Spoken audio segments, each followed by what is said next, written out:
sechako tiyo ayanga kata kamano chenro mag tiyo kanyo no chungi kalure koda buche mopogore opogore mapodi yuare edo kata kamano Millicent ichio nade kaunti ma Kisumu kono kinyi makawuono inyalo mana nyiswa ni nyaka sani ang'o matimore e bus park ma Molem Kisumu kono Millicent.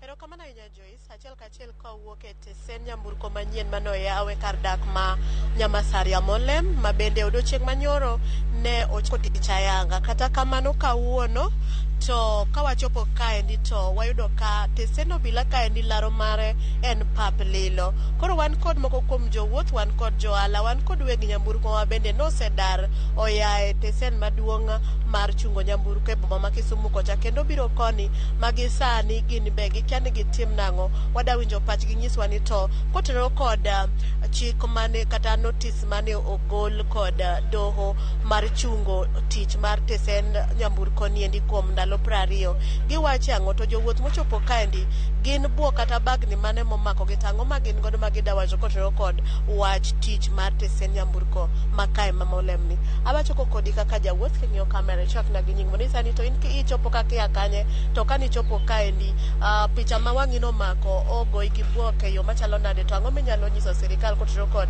kata kachiel kod weg nyamburko bende pok ochopo kaendi mondo kae ochak nyinga iluongo ni James Omondi Onyango, awuok e gwenge mag Nyamasaria. Nyocha mor kaneno ka stage ma Molem okel kar Molem ka nikech en machiegni kodwa wanyalo idho gari sa asaya to kendo duogo mari nyalo bedo maber nikech security wise wanwang'o ka koro sani ber nikech ok wanwang'o koko moro amora e stage kane wabiro to kane wachopo kar stage mar Molem to ne wayudo ka gache mag ting'o abiria ne onge bane wabedo gi buok kata bagni mar jowuoth nikech jowuoth koro bedo stranded ma kama gichom gikia ni gidhi e stage ma town to kata gidhi e stage ma Molem to Molem ema ne oseland ni en stage ma kende ma ng'ato ka ng'ato nyalo biro to kawe gare gache kar ka kata kirango kar ka onge gare moro amora mating'o jowuoth mana mag ji personal ma bende rito gache kar ka koro ok wang'eyo gima timre nikech wach ma winjo kar kama obwoga ni kendo oter wach mar stage ma Molem e court ma pod wabedo gi bwok ni to wabiro rito court nyaka karang'o to gima ber ne osebiro machiegni wabedo gi bwok nyathiwa koro kaka an jawuoth ne wakwayo sirikal ma Kisumu mondo mi okonywa wabed gi tich mayot wawe bedo gi bagni every time mara town mara Molem koro wakwayo governor ma Kisumu mi mondo mi okonywa stage ni oti immediately mi mondo kik wabed gi weche moko ma kendo ni dok town ni duogo Molem wati gi fare mang'eny nikech sani koro akoso gari kae adhi e town kendo adhi tiyo gi fare ma seche moko na onge to stage obedo achiel nikech stage kobedo town gi koni to wabro bedo gi bagni mang'eny jowuoth bro bedo gi suku mang'eny. Ero kamano. Machiegni madhe aneno ka iting'o mbugru ewi machalo ni oting'o nyuka moro kaka ja ohala odiochieng' manyoro no chalo kodi kae to kawuono kaka ineno kaka en pap lilo osechalo kodi nade chak gi nyinga. Nyinga iluongo ni Mama Priscilla Were area ma Molem ka. Nyocha wamor kokelno stage ni to wabet gi kuyo maduong' kawuono kech kanyo wabiro gi 20 liters nya uso te matieko. Ka kuna te mondo aru 40 liters ka biro go talewa yudo ka stage ni nono makata ng'ato. To nyowa mor nikech koro wadwa pidho nyithindo yo mayot wan gi nyithindo maonge tije to nyithindo nitie nyaka nyikwa mwa pidho koro kano kelwa gidi ne wamor kabisa ni wadwa pidho yo mayot nikech nyithinde waonge tije mamae kama wang'eni koro wadwa koyudo konyruok to wago mos kendo wakwa governor Professor Peter Nyang' Nyong'o mondo yo konywa waleo stage ma Molem wakwa ni mondo duogi mondo wayud konyruok nikech nyawan gi konyruok yo mayot gi nyithindo wabenyo yudo tich mayot wakwayo ni mondo governor oduogna stage yo ka mondo stage oduoka mondo chak tich nikech aleo gi nyuka mana aruo mang'eny ma kuma dwa teri akia to gin gik motero pesa maduong' koro akwayo ni mondo ukelwa stage mondo wayud konyruok. Ero kamano ahinya machiegni inyalo wachang'o kaka bende jawala. An iluonga ni Susan Buyu. Nyoro nwaloko maber e stage ka ji ne ng'eny nwaloko mwaringo kendwa to kawuono ka nwadonjo ka wayudo ka stage en pap koro wan wakwayo mana sirikal mondo konywa nikech nwayudo yuto mayot ka stage ni kodwa machiegni kaka wan johala to kaka kawuono wabiro wayudo ka pap koro konywa uru mondo wang'e ka wanyalo yuto watero nyithinde skul. Machiegni. Masai, karibu. Asante. Mimi ni Masai na inaishi hapa ni Masaria. Kweli tunawashukuru serikali wa Kisumu. Jana tulipopea tu kidogo tu nafasi ya kufunguliwa tu stage ya Mwele.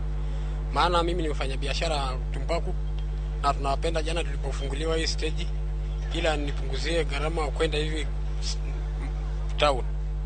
Leo tunaona hatufanyi kazi. Sababu jana tuliona wakubwa walipokuja hapa na hatujaona leo. Jana tulifanya kazi vizuri, leo hatujafanya. Kwa hiyo inatakiwa tu tusikilize na sisi ambao tuliokuwa hapa kwenye hii stage ya Mwele. Asante sana. In kaka achiel kuom weg geche mapengo ka inya wacho ang'o ang'o manotimore to gi kwayo ma an iluongo ni Fredrick Otieno ode. Koro an gima nya wacho, wan waseloso nyaka ofis ka. Koro wan gima nya wacho, geche obi kae. Ne wasechako tich ka to onyo ne jogo dhi gine magino oketo wagi buok kabisa. Koro wan gima nya wacho, gino oselos maler, gino otiyo gi pesa mang'eny kabisa. Machacha ineno machacha ofiswa waselose maler mulo line. Gi geche no osechako donjo ka. Koro ndalo 20 makoto chiwo buyieri to aka weg joko manosemako apise ka. Wan wadhi rita nekech wang'e ni gikone ni tich no nyaka tire kae mano gima wang'eyo. Koro wan wagine waore mose wach mo ma joka wacho ni Molem tie koko mano gima onge. Erokamano nyaka tieko gi weg nyamburko achiel nya wacho ang'o e wach kot mochiw gi chungo mapisi na chungo kae. Anto gero gimotimore kani koro iluongo ni Steve Chinga Gutu hapa na siwo samo kuongo cha. Koro akwayo mana kot ni kanyalore to gimoro amora mondo ti nikech kar kae oselosi moko wawe kama to pod odhi mana odhi kethore. Koro kako to nyalo miyowa thuolo mondo wati to gik odhi mbele nikech an gi gari maluongo ni Kala Enterprise. Mano kami matiye. To sani geche ok nyabiro ka nikech onge kaka nyalo tim ka koro sigolo order. Koro gino magimiwa thuolo mondo wati nikech gino oseger mondo jowa boyud gimoro konyalo chiemo johala wala ko wandgi wakonyre dala waka. Magi mane dala an wuodala ka yan ma dala wa.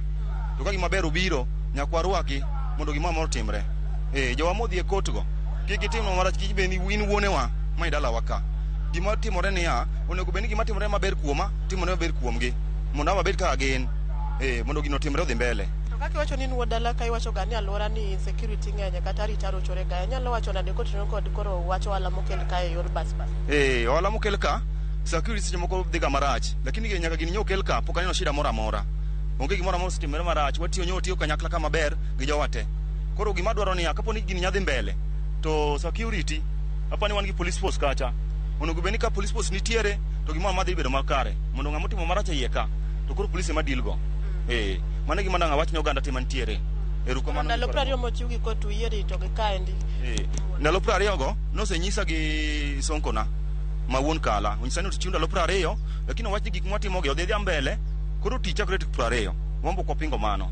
Koro kot ko yien mon 20 ndalo 20 no kanyalo chopo mondo wati. Tauro go erokamano mondo wakonyre. Kaka jodala.